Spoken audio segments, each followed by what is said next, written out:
Today we have with us Houston Kraft. He is the co-founder of CharacterStrong. Houston is a speaker, author, and kindness advocate. CharacterStrong serves over 5,000 schools in 50 states and 21 countries.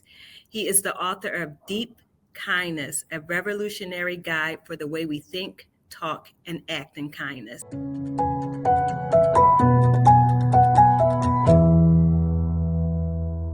Thank you for being here, Houston.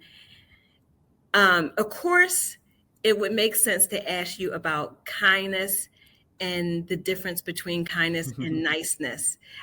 Being kind, being nice, one involves just being pleasant, and the other one takes a little bit more courage, and that's what we talk about with Courageous Conversations. How do you define kind, and how do you define niceness? Great question to start, Nichelle. I love words. I've loved words since I was a little kid, and I feel like we undersell the role that words play in shaping our actions. Yes. So the way that we think about, the way we define things in our brain plays a huge role in how we act with them in the world. Right. And it's one of my big complaints about the way we talk about kindness in our culture is I think we oversimplify it. I like to say we fluffify the thing that is actually really fierce. And I think we're well-intentioned when we do that. Like we talk about, having worked in lots of schools, I see lots of posters about kindness that say things like, just be kind, or throw kindness around like confetti. And like those things are like good in premise, right? But it's always a good reminder that just because something's well-intentioned doesn't mean is going to have a positive impact. Meaning the idea behind some of those posters are like, we should be more generous with our kindness. But what they're unintentionally saying, especially to young people, is that kindness is simple, that it's easy, that it's free, that it's as simple to throw around as confetti. And my argument would be if that were true, then the world would be a much more kind place.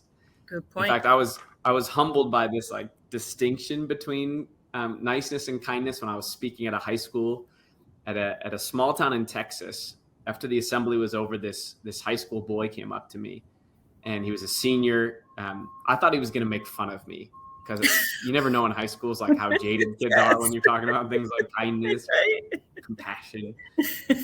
So he comes up to me and he's like, "Hey man, I just wanted to let you know that while you were talking today, I realized I'm a really nice person."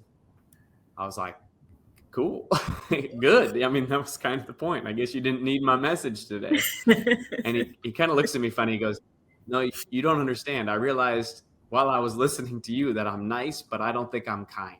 And I'm like, break that down for me. Right. And he goes, "I think most people in my school would say that they're kind, but they're actually just nice." He goes, "Nice is just a reaction.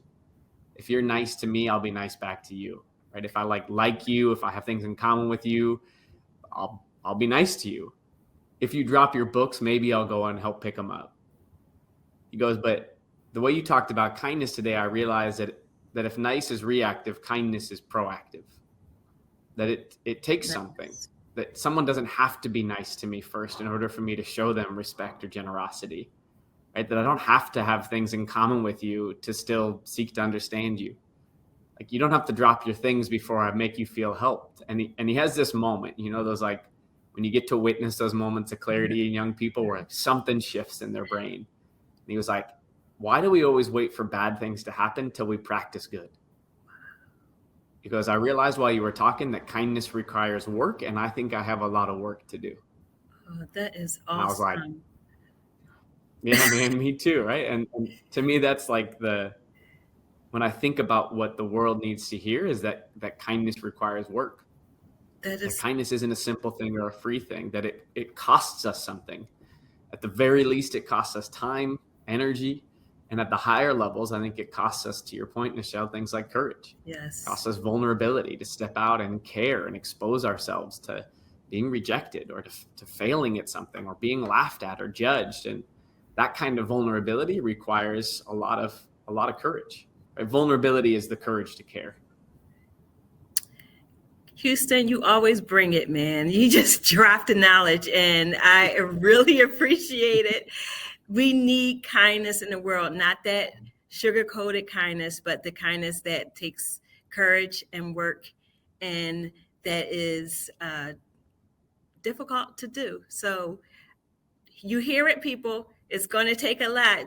We need kindness, the real kindness that Houston is talking about. I appreciate you, Houston. Thank you very much for your wisdom. Yeah, my speaking mentor, Nichelle, his name's Tyler. And he says this thing that I like a lot. He says, a commitment to growth is a commitment to pain. Meaning anytime that you and I want to get better at anything in our life, it requires us to do something uncomfortable. Yes.